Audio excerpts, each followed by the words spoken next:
every single progress until now started from somebody, somewhere, at least talking about something. Why? Because that's the very basis for any kind of progress to occur. It is the very basic step for any kind of practical implication, for any kinds of ends and actual enforcements to begin. And because G20 provides that very basic step for the solution road to actual enforcements and ends, we believe the motion must fall. So now I'm going to prove that to you by analyzing three main contention points of the debate. One, about G20's structure. And two, about the practical benefits and the G20's duty. And three, lastly, about the legitimacy of G20's gathering. So firstly, let's deal with the issue of G20's structural formation.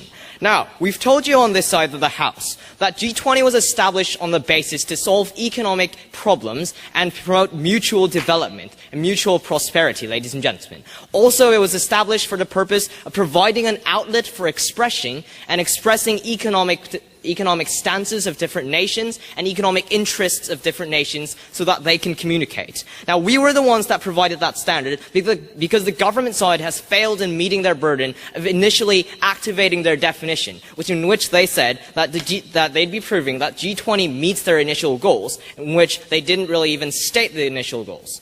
Now, what we tell you, ladies and gentlemen, is upon the first point when they talked about the enforcement mechanism doesn't exist, we've given you two consistent answers to that. Firstly, we've told you that once these agreements are made within the G20, they get passed on to bodies that actually do have enforcement mechanisms. We've reiterated this argument over and over again, ladies and gentlemen, yet we've heard no answer to it. So upon this point of the debate, I take that point as conceded. No, thank you. But also, ladies and gentlemen, once you do not follow by policies that are unilaterally agreed inside the G20, what happens is that your nation loses credibility. There are more chances that your nation's going to be isolated from future meetings, and your nation's self-interest is going to be reflected at a far less level. Therefore, even without the specific enforcement mechanism in place, there is a clear incentive for them to follow the policies in the first place. But lastly and thirdly, we also argue that even if the enforcement mechanism may not be as effective as in the case of the WTO or as in the case of IMF, what we say is that even without the enforcement mechanism, we see with other conferences such as the Copenhagen Conference or meetings at Montreal, that it facilitates national efforts even without that mechanism in place. Just because the enforcement mechanism is non-existent doesn't necessarily mean nations are willing to neglect the decisions made at the G20. But also they've told us that there's no dispute solving policy. But we've already told you and given you examples of how disputes are already solved. So it doesn't necessarily require that kind of a specific mechanism inside G20 in order to solve disputes. Communication can do that instead. But then they also told us that incentives are non-existent, therefore nations don't contribute to the G20. But we've also told you upon this point that nations pursue their own self-interest, which means that if they do not contribute to G20's meetings, if they are excluded from G20's decisions, their national interests are excluded from the unilateral decisions of the G20. That's not something that goes to the national interest of nations. Therefore, that's the incentive they have to cooperate, and we've heard no engagement upon that point either. But then they've also told us that there's the void of a permanent secretary inside the G20. We've also responded to this very clearly on this side of the House. We've told you, one, that as we've done so with the G8 and the G7, we've told you that close and repeated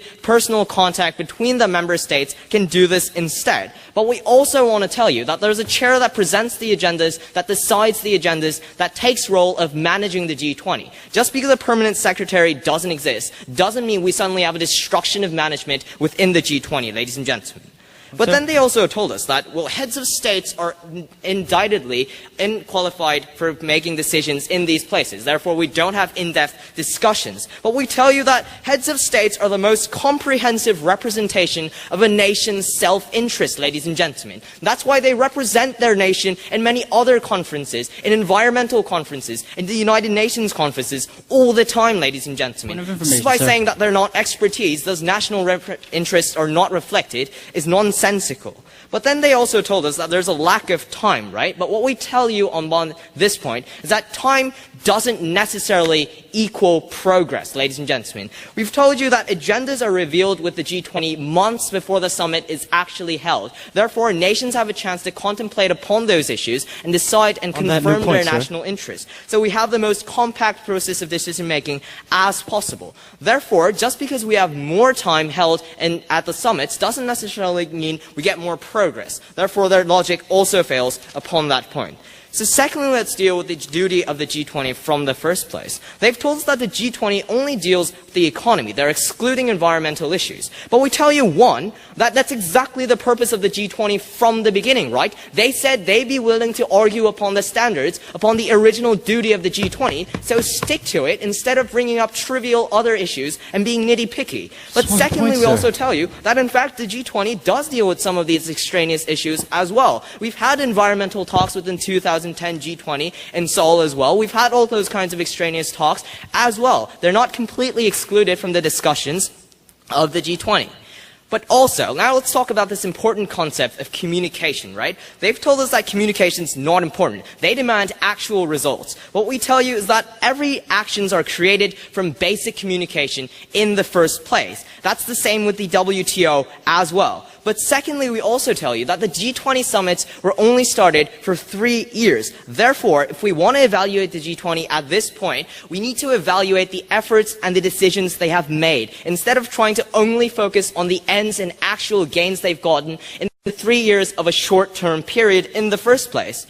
But thirdly and lastly, we've continuously argued that G20 agreements are sent to IMF and other organizations that actually do have the enforcement mechanism. Thus, as in the case of the Gyeongju Agreement for the expansion of rights of emerging market countries, we see that these policies clearly have a potential to be enforced as it is sent to bodies that they praise.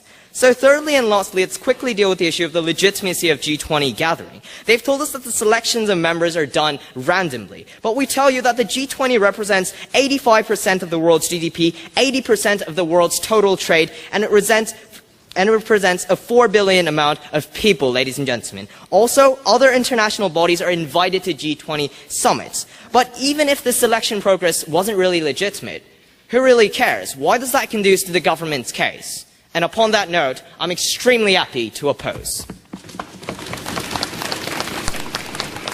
Speaker has spoken for 7 minutes 35